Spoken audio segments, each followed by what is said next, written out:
अगर हिंदू मुस्लिम मोदी सरकार ने करा है तो भारत के मुस्लिम छोड़ दो।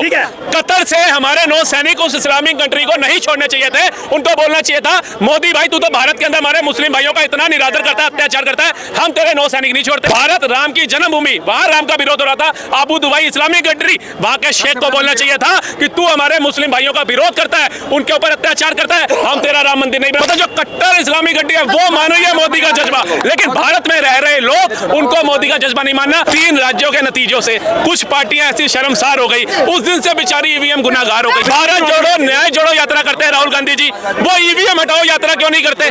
केजरीवाल जी IIT से पढ़े हुए, वो ईवीएम हटाओ के लिए आंदोलन क्यों नहीं करते? ये फॉलोवर्स जिनको ज्ञान नहीं है ईवीएम हैक होती है नहीं होती है, वो ही क्यों रोना रो रहे हैं? उनको चिंता नहीं। इलेक्शन किसने लड़ना है? राहुल गांधी ने। इलेक्शन लड़ना है अखिलेश यादव ने, ममता बनर्जी, मायावती, केजरीवाल ने। तो ये क्यों नहीं धरनों पे बैठते? वकील और ऐसे फॉलोवर्स क्यों बैठते? ये वही लोग हैं जो नारी सम्मान की बात करते नजर आएंगे, ठीक है जी, और मणिपुर की बात करते नजर आएंगे, लेकिन देश की महिला कंगना रनावत हो चाहे कोई हो, उसका सम्मान कैसे करना है वो विचारना है। पूछो अपने घर में अपनी माँ बहनों को भी इसी नजरिए से देखते हैं।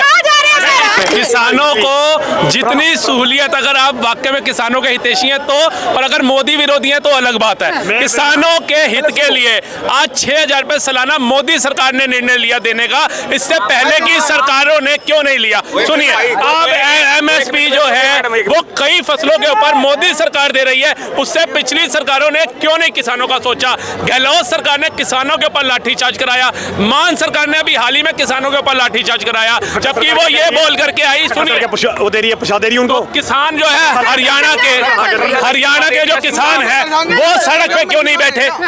पंजाब और हरियाणा का बॉर्डर सील है, दिल्ली और हरियाणा का बॉर्डर सील क्यों नहीं है? किसान जो है हरियाणा के क्यों नहीं आकर के बैठे? कह रहे हैं कि पंजाब का किसान है बैठा हुआ है, हरियाणा का किसान बैठा हुआ है। अब देखिए न्यूज देखिए जाके, यूपी की बात कर रहा हूँ, ठीक है मैडम, छोटी सी बात है, पंजाब और हरियाणा बॉर्डर पे पंजाब के किसानों को रोक रखा है, तो दिल्ली और हरियाणा के बॉर्डर पे हरियाणा के किसानों को रोका जाना चाहिए। क्या कोई बॉर्डर सील है?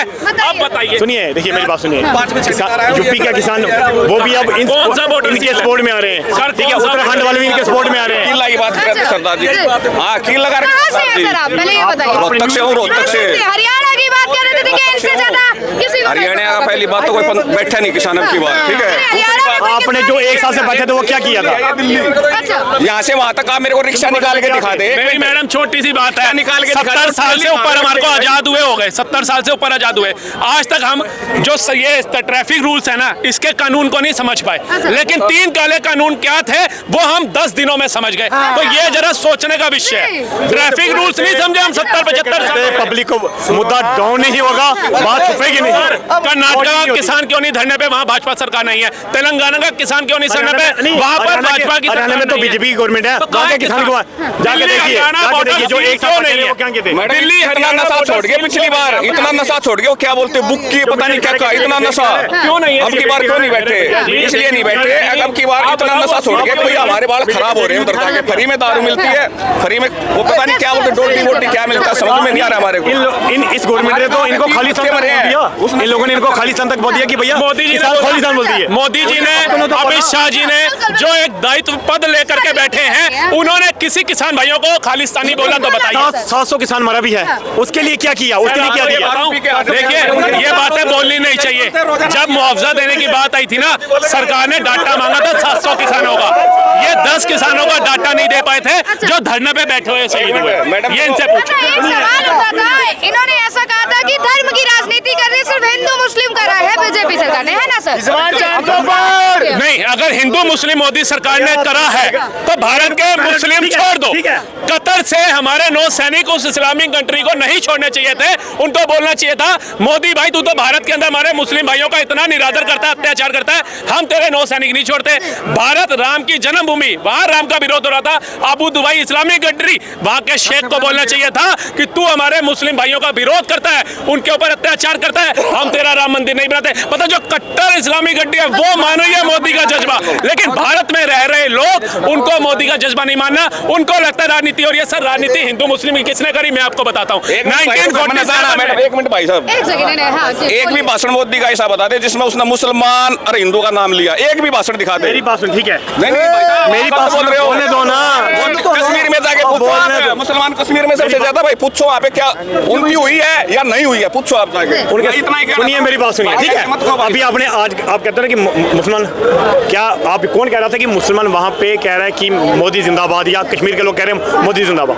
आपने इस बार का सर्वे देखा, 2024 का जी न्यूज़ का सर्वे देखा, उसमें कश्मीर की सिर्फ बीजेपी को 2 सीटें मिल रही हैं, सिर्फ 2 सीटें, वो भी कौन सी सीटें मिल रही हैं? सिर्फ जम्मू की सीटें मिल रही है। तो कश्मीर वाला अगर कह रहे हो कि वो कह रहा है बीजेपी जिंदाबाद मोदी जिंदाबाद, क्यों नहीं वोट क्यों नहीं दे रहा है? वोट क्यों नहीं दे रहा? फिर मुझे इस चीज का बात बताइए। केजरीवाल शुरू में आया था जब 2 सीट दिखाई थी, छोड़िए मेरी बात, 49 सीट आई थी। अच्छा ठीक है, सर्वे पे मत बताओ आप। इसका मतलब जो 400 पार, सुनिए ठीक है, आप कह रहे हैं कि सर्वे पे नहीं जा रहे हो, इसका मतलब जो जी न्यूज़ फिर जो 400 पार का दिखा रहा है, इसका मतलब क्या कि फिर वो क्या 100 पारी भी नहीं कर पाएंगे क्या? देखो मैडम, उठाओ मैडम, बोलिए छत्तीसगढ़ के अंदर बीजेपी की हार दिखा रहे थे सारे एग्जिट पोल, तो कैसे भाजपा जीत गई? तो एग्जिट पोल पे अगर जाएंगे तो मोदी जी तो 450 पार ले जा चुके हैं, फिर इलेक्शन कराओ मत। एक बार इलेक्शन बैलेट पेपर से ना, देखो बाहरली कंट्रियों ने ईवीएम को क्लोज करके बैलेट पेपर पे आए ना, बैलेट पेपर पे, ये मैम आपको भी पता है, ठीक है। अगर ईवीएम को एक बार क्लोज करके बैलेट पेपर दिखाना, कभी अगर 40 क्रॉस करके ना, जो मर्जी कर छोटी सी ईवीएम पे बोला, कहीं मेरे भाई बंधु ईवीएम पे सवाल उठाते हैं, हम छोटी सी बात बोलते हैं। 3 राज्यों के नतीजों से कुछ पार्टियां ऐसी शर्मसार हो गई, उस दिन से बेचारी ईवीएम गुनाहगार हो गई। भारत जोड़ो यात्रा, भारत जोड़ो न्याय जोड़ो यात्रा करते हैं राहुल गांधी जी, वो ईवीएम हटाओ यात्रा क्यों नहीं करते? केजरीवाल जी IIT से पढ़े हुए, वो ईवीएम हटाओ के लिए आंदोलन क्यों नहीं करते?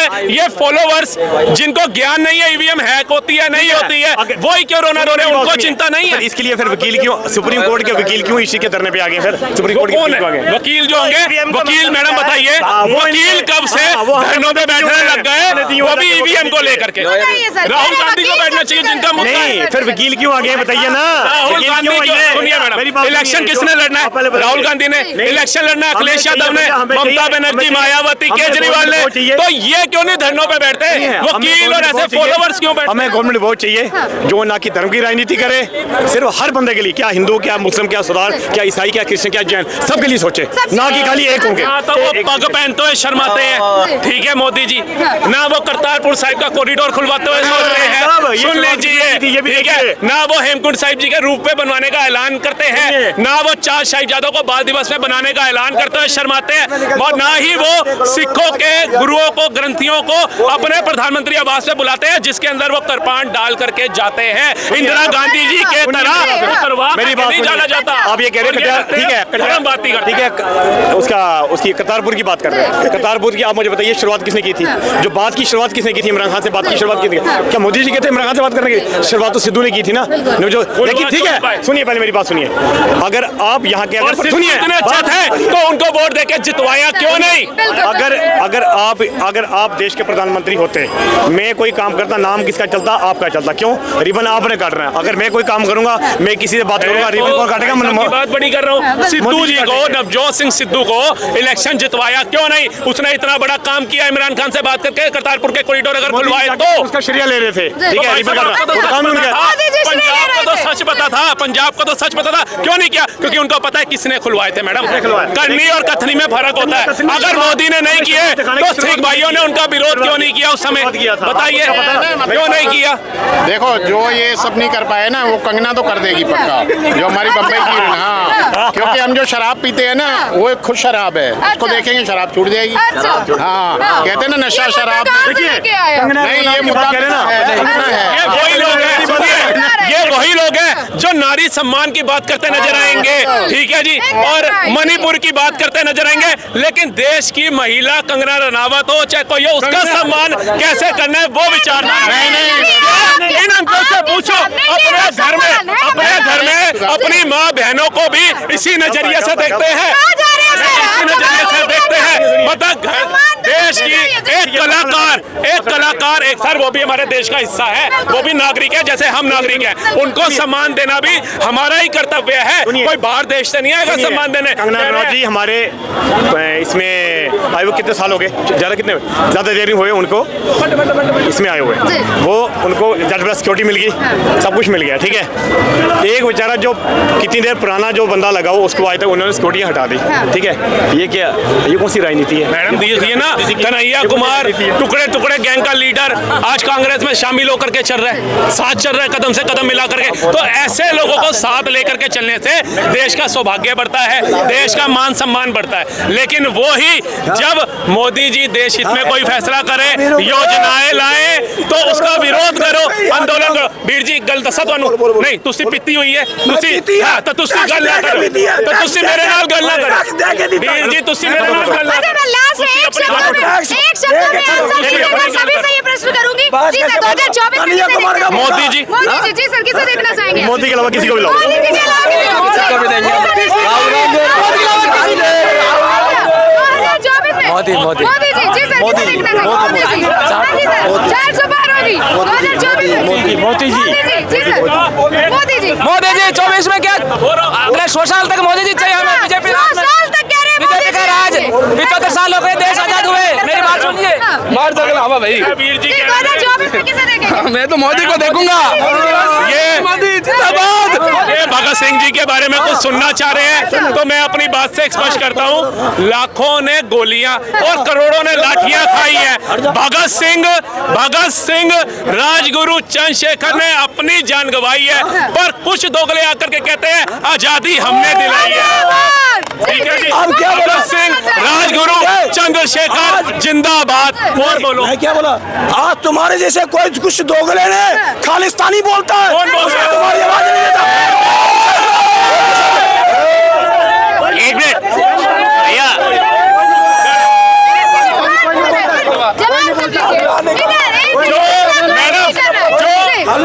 खालिस्तानी कोई नहीं बोलता है। जो खालिस्तानी बोलता है, वीर जी के हाथ में लठ है, दो तोड़ के हम साथ हैं,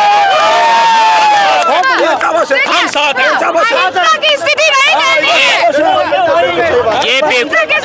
ये बेवकूफ़ी की बात है अगर लोग कहें, ये बेवकूफ़ी की बात है अगर कोई कहे वे सरदारों को कि ये खालिस्तानी है, बल्कि कहा जाए भगत सिंह के जैसे वो हमारे आदर्श हैं। एक एक हिंदू उनको ऐसा वो प्रण लेता था कि तूफान आँख आएंगे, कदम न डगमगाएंगे, जिएंगे देश के खातिर, इसी पे मर भी जाएंगे। और देश के काम जो कर आए, महासम्मान ये होगा, जिन्होंने गर्भ में पाला उन्हें अभिमान ये होगा, मिटेंगे मातृ रक्षा में परम सौभाग्य पाएंगे। अब पुकारा भारत माँ ने जब भगत बनकर दिखाएंगे।